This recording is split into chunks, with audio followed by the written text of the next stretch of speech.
Hello hello friends, मैं आज आपको पढ़ाऊँगी बीएड फर्स्ट ईयर का मोस्ट इम्पॉर्टेंट टॉपिक शिक्षा, शिक्षण और सीखना।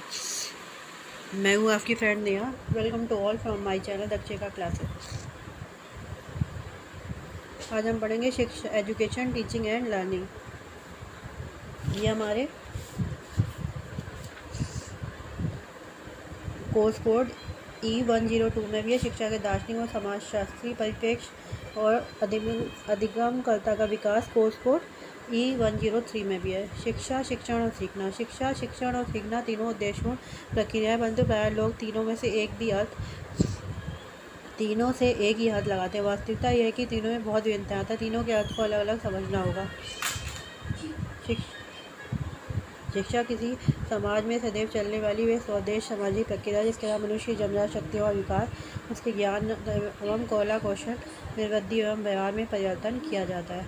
मतलब शिक्षा जीवन पर्यंत, जब तक इंसान रहता है, जीवन पर्यंत कुछ सीखता है। सर्वप्रथम बालक जो होता है उसकी सर्वप्रथम शिक्षा घर से ही होती है। स्कूल जाता है, शिक्षक के संपर्क में आकर शिक्षा ग्रहण करता है और समाज में निरंतर कुछ ना कुछ सीखता रहता है। समाज में निरंतर चलने वाली गतिशील प्रक्रिया है।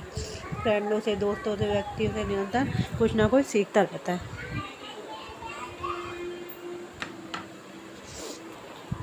इसके संदर्भ में अरस्तु ने बोला है कि स्वस्थ शरीर में स्वस्थ मन का निर्माण होता है। Education is a the creation of A sound mind is sound body. एक महात्मा गांधी ने भी इसकी डेफिनेशन दी है।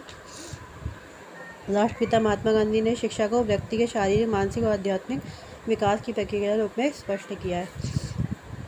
मतलब महात्मा गांधी जी ने बोला है, शिक्षा से अभिप्राय बालक और मानव के शरीर, मन और आत्मा के सर्वांगीण और सर्वोत्कृष्ट विकास से। विवेकानंद जी कहते हैं मनुष्य की अंतर्निहित पूर्णता को अभिव्यक्त करना ही शिक्षा है। Education is a manifestation of perfection already present in man.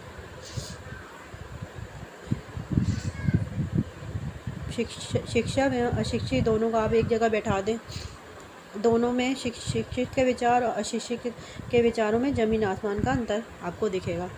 इसलिए कहते हैं शिक्षित व्यक्ति अलग ही नज़र आता है। नेक्स्ट है शिक्षण। शिक्षण में प्रक्रिया जिसमें सीखने वालों के लिए विभिन्न विधियों, युक्तियों और साधनों द्वारा सीखने की परिस्थितियों का निर्माण करते हैं। सीखने वाले इनकी सहायता से सीखते हैं। शिक्षण का तब तक कोई अर्थ नहीं हो जब तक सीखने वाले सीख नहीं पाते, उनके व्यवहार में वांछित परिवर्तन नहीं हो जाता। इसका मतलब ये जो टीचर होता है वह अलग अलग मेथड से अपनाता है, साधन अपनाता है कि कैसे समझा सके, योजनाएं बनाता है, टेक्निक बनाता है, अलग अलग प्रकार से साधन जुटाता है सिखाने के लिए कि किस प्रकार से दिमाग में बैठ जाए। ऐसा नहीं है कि हम उठ के गए, किसी को भी पढ़ाना चालू कर दिया और पढ़ाने लगे। हमें पढ़ाने से पहले एक प्लानिंग करनी होती है, हमें कैसे पढ़ाना है, क्या किस मेथड से पढ़ाना है, क्या जिससे बच्चे के दिमाग में बैठ जाए। टीचर बच्चों को नहीं सिखाता तो हमारा कोई रोल नहीं है। अगर टीचर बच्चों को नहीं सिखा रहा तो हमारा कोई रोल नहीं है, हम बेकार हैं। एक मैं इंटरव्यू पे गई थी जहाँ मेरे से पूछा गया टीचिंग इंटरव्यू में कि बच्चा अगर सीख नहीं पा रहा तो आप कैसे सिखाएंगे। मैंने बोला मैं अपना बेस्ट देने की कोशिश करूँगी, किसी न किसी प्रकार से समझाऊँगी। जैसे अगर हम छोटे बच्चे का एग्जांपल है, जैसे ए फॉर एप्पल होता है, ब्लैक बोर्ड पर बनाया, वो नहीं सीख पाया, फिर उसे कॉपी व कलर करके सिखाया तब भी वो नहीं सीख पा रहा, तो हम लास्ट ऑप्शन क्या है, उसे प्रैक्टिकली दिखाएंगे कि ये एप्पल होता है बेटा, वो खाएगा, उसे ये पता है, ये उसने खाया कि ये हाँ ये एप्पल है, ऐसे ये एप्पल होता है। लेकिन आजकल के बच्चे तो ज़रूरत से ज़्यादा इंटेलिजेंट है, वो वैसे ही सीख जाते हैं। ये तो मैंने आपको एग्जांपल दिया एक। तो शिक्षा क्या होता है? जीवन पर्यंत चलने वाली प्रक्रिया है। शिक्षा का अर्थ होता है सीखना और सिखाना। शिक्षा का शाब्दिक अर्थ होता है सीखने व सिखाने की क्रिया। वास्तव में तो प्रत्येक बालक के अंदर जन्म से कुछ जन्मजात शक्तियाँ बीज रूप से विद्यमान रहती है। उचित वातावरण के संपर्क में आने पर ये शक्तियाँ विकसित हो जाती है, जबकि उचित वातावरण के अभाव में, जो उचित वातावरण पर कहते हैं ना, परिवार का वातावरण अच्छा होता है तो बच्चे में भी अच्छे गुण आते हैं, और उचित वातावरण के अभाव में ये शक्तियाँ या तो पूर्ण विकसित नहीं हो पाती या अवांछनीय रूप ले लेती है। बच्चा गलत काम करने लगता है, भटक जाता है। शिक्षा के द्वारा ही व्यक्ति जन्मजात शक्तियों को अंदर से बाहर की ओर उचित दिशा में विकसित करने का प्रयास करने का प्रयास किया जाता है। दूसरे शब्दों में हम कह सकते हैं कि एजुकेशन शब्द का प्रयोग व्यक्ति या बालक की आंतरिक शक्तियों को बाहर की ओर प्रकट करने अथवा विकसित करने की क्रिया के लिए किया जाता है। बालक के अंदर कहते हैं जन्मजात से ही कुछ ना कुछ शक्तियाँ अंदर से ही शक्तियाँ बीज रूप में विद्यमान रहती है। उनको अगर एक अच्छा माहौल मिल गया तो जन्मजात दीदी ने किसी को फोन कर दिया, अच्छा रूप मिल जाता है तो अच्छा बच्चा अच्छा बनता है, बड़े होकर उसमें अच्छे गुण आते हैं। सीखने का आता है अनुभव, प्रशिक्षण अर्थात अध्ययन द्वारा नए नए तथ्यों को जानना था, नई नई क्रियाओं करना, इन्हें बहुत समय तक धारण करना था, आवश्यकता पड़ने में इनका प्रयोग करना। सीखना क्या है? अनुभव, एक्सपीरियंस, टीचिंग और ट्रेनिंग और अध्ययन द्वारा नए नए तथ्यों को जानते हैं, नई क्रियाओं को करते हैं,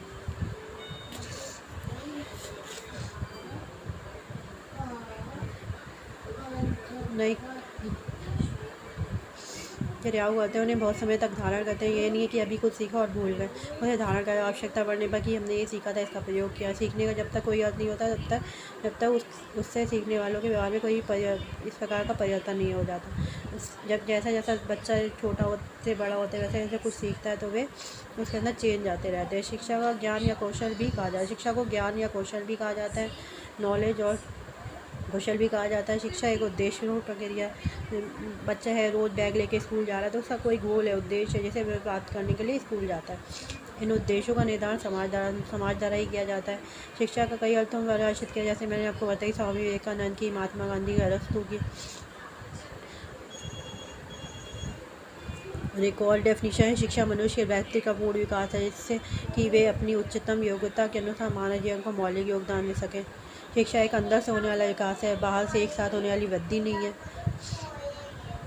ठीक है, इन्हें उद्देश्यों का निर्माण समाज द्वारा किया जाता है। शिक्षा को कई अर्थों में परिभाषित किया है। शिक्षा वास्तव में जन्म से मृत्यु तक निरंतर चलने वाली प्रक्रिया, जन्म से मृत्यु तक चलती, जब तक इंसान रहता है तब तक कुछ ना कुछ सीखता रहता है। शिक्षण को ज्ञान आदान प्रदान की प्रक्रिया माना जाता है। शिक्षण, अब ये नहीं है हम टीचर हैं तो हमें सब कुछ आता है, तो हम भी कुछ सीखते हैं, हम भी लर्नर है। शिक्षण को ज्ञान आदान प्रदान की प्रक्रिया माना जाता है, परंतु ये इस प्रक्रिया में सिखाने वाला सीखने वालों को प्रभावित करता है। जो सिखाने वाला टीचर होता है स्टूडेंट को प्रभावित करता है, सीखने में उसकी सहायता करता है और सीखने में उसकी सहायता करता है। प्रत्येक में अध्यापक सिखाने वाले की भूमिका में और विद्यार्थी सीखने वाले की भूमिका में होता है।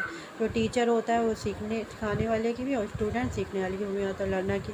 व्यापक अर्थ में कोई भी व्यक्ति किसी से कहीं भी कुछ भी सीखता है। हम भी हैं, कहीं भी कुछ भी सीख जाते हैं। कोई चीज़ देखी, कहीं गए तो ये सीखा कि ये ऐसे होता है, ये ऐसे होता है। अतः कोई भी शिक्षाकर्ता हो सकता है और कोई भी शिक्षार्थी हो, कोई भी टीचर हो सकता है, कोई भी स्टूडेंट होता है। सीखने का अर्थ है अनुभव, प्रशिक्षण आदि, चाहे एक्सपीरियंस, ट्रेनिंग, टीचर आदि। किसी भी ज्ञान या कौशल को अर्जन करना ही सीखना है। कोई भी ज्ञान और कौशल को अर्जन करना ही सीखना है। सीखने के फलस्वरूप ही सीखने वाले के व्यवहार में परिवर्तन आता है। जैसे जैसे इंसान सीखता है वैसे वैसे उसके व्यवहार में चेंजमेंट आते रहते हैं। कला कौशल व्यवहार क्या है? मतलब शिक्षा शब्द का शाब्दिक प्रयोग मनुष्य ज्ञान और कला कौशल में वृद्धि करने और उसके व्यवहार में परिवर्तन करने वाली प्रक्रिया। जैसे मनुष्य की शिक्षा जन्म से लेकर मृत्यु तक चलती है। हमारे देश की शिक्षा व्यवस्था सही नहीं है। हमारी शिक्षा के उद्देश्य सुनिश्चित होने चाहिए। शिक्षा मानव जीवन की एक महत्वपूर्ण पक्ष है। शिक्षा के द्वारा मनुष्य अपना आर्थिक विकास करता है। शिक्षा के अभाव में मनुष्य क्या है? पशु के समान ही तो है, क्योंकि पशु के पास कोई शिक्षा तो होती नहीं है। तो शिक्षा के अभाव में मनुष्य पशु के समान है। वे अपने आदर्शों, आकांक्षाओं, आशाओं, विश्वास, परंपरा और सांस्कृतिक विरासत को विकसित नहीं कर सकता। जैसे मनुष्य कर सकता है वैसे वो पशु थोड़ी ना विकसित कर सकता है। शिक्षा के द्वारा ही संसार में आर्थिक, वैज्ञानिक, सामाजिक, सांस्कृतिक और आध्यात्मिक उन्नति होती है। जिस प्रकार शारीरिक विकास में भोजन का महत्व होता है, जैसे हम भोजन नहीं खाए तो हमारे शरीर का विकास होएगा नहीं होएगा, उसी प्रकार सामाजिक विकास के लिए शिक्षा का समाज में विकास करना है। समाज को एक डेवलपमेंट कंट्री बनाना है, तो शिक्षित जितने ज़्यादा होंगे उतनी ज़्यादा हमारी डेवलपिंग कंट्री बनेगी। Thanks for watching my channel. Please subscribe अगर आपको चैनल मेरा पसंद आया तो। Thank you.